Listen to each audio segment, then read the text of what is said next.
नमस्कार, मैं ब्रिजेश कुमार मिश्र। इस समय देश में एक विवाद चल मनुस्मृति वर्सेस भीम स्मृति।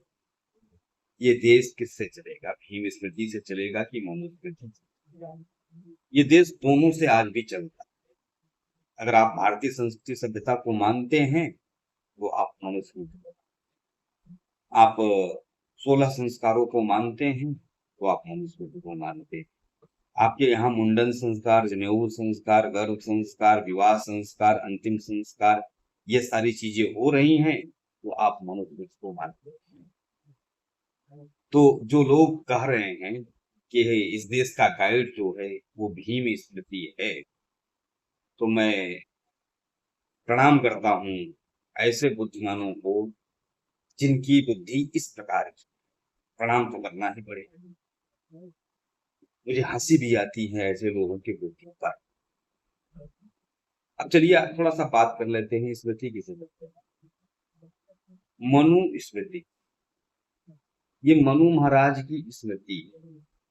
जो पुस्तक स्मृतियों पर आधारित लिखा हो वह स्मृति है। तो मैं पूछना चाहता हूँ, जो लोग ये कह रहे हैं ये राष्ट्र जो है भीम स्मृति से चलेगा, वह मत मुझे पता था कि भीम स्मृति क्या है। उनका आशय संविधान से। खैर, ये भी झूठ फैलाया जाता है हमारे देश में कि हमारे देश का संविधान जो है बाबा साहब ने अकेले बना दिया, वो बाबा साहब की देन है। तो भैया मैं कुछ नहीं बोलूंगा, जाकर भारत के संविधान के बारे में, भारत का संविधान कैसे बना इसके बारे में पढ़ें। भारत के संविधान की यात्रा कितनी लंबी रही इसके बारे में पढ़ लीजिए। नहीं तो आप संविधान का पुस्तक उठा लीजिए, उसी में ही पता चल जाएगा कि भारत का संविधान कहाँ कहाँ से किन किन राष्ट्रों से लिया गया है, कहाँ से कॉपी किया गया है, कहाँ से कौन सा तत्व उठाया गया है, वो आपको पता चल जाएगा। उसी संविधान में आपको ये भी पता चल जाएगा कि भारत के जो जो भारत का जो संविधान बना उसके संविधान सभा में कितने लोग सम्मिलित, कितने सदस्य थे, कितनी कमेटियां, और किसका क्या क्या रोल था, कौन अध्यक्ष था, कौन प्रारूप समिति का अध्यक्ष था, कौन अस्थायी अध्यक्ष था, कौन से लोग को कौन सी जिम्मेदारी दी गई थी, उसके बारे में आपको पता चल जाएगा।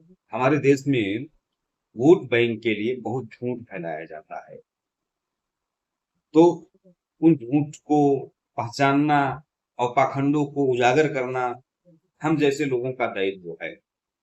हम करेंगे और डंके की चोट पर करेंगे। सत्य को बोलने वाले इस राष्ट्र में बहुत ही निलिजिबल हैं, उनकी संख्या नगण्य है। अब देखिए, जो विवाद चल रहा है अटल जी के आड़ में, रामनाथ कोविंद जी ने आरएसएस के विजयदशमी के प्रोग्राम में कह दिया, कोट करते हुए अटल जी को, कि यह देश मनुस्मृति से नहीं भीम स्मृति से चलेगा।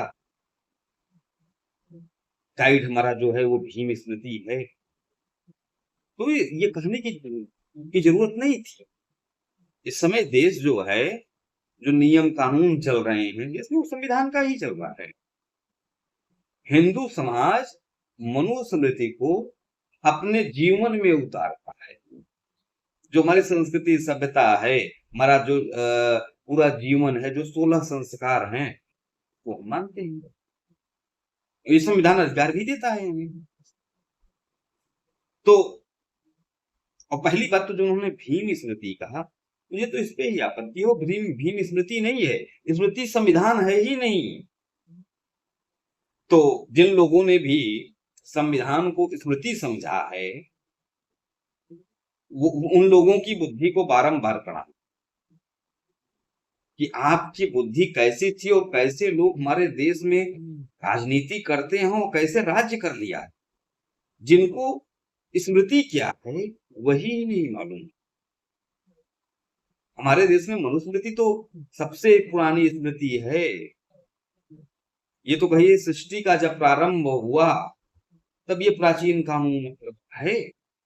और जिसकी प्रशंसा मैं आज सुन रहा था, राघवाचार्य जी बता रहे थे, गोस्वामी तुलसीदास जी भी कहते हैं, जिसकी प्रशंसा, मनुस्मृति की प्रशंसा वेदों में भी की गई है, ऐसे मनुस्मृति का विरोध कर और मनुवादी होते हुए भी, बात मेरा ध्यान दीजिएगा, कि जो लोग मनुस्मृति का विरोध कर रहे हैं और कह रहे हैं दूसरे को तुम मनुवादी हो, वो स्वयं में मनुवादी होते हैं। अगर आप हिंदू संस्कृति सभ्यता को मान रहे हैं, 16 संस्कारों को मान रहे हैं और अपने आप को मनुष्य मान रहे हैं, तो आप मनुवादी हैं। धन्यवाद।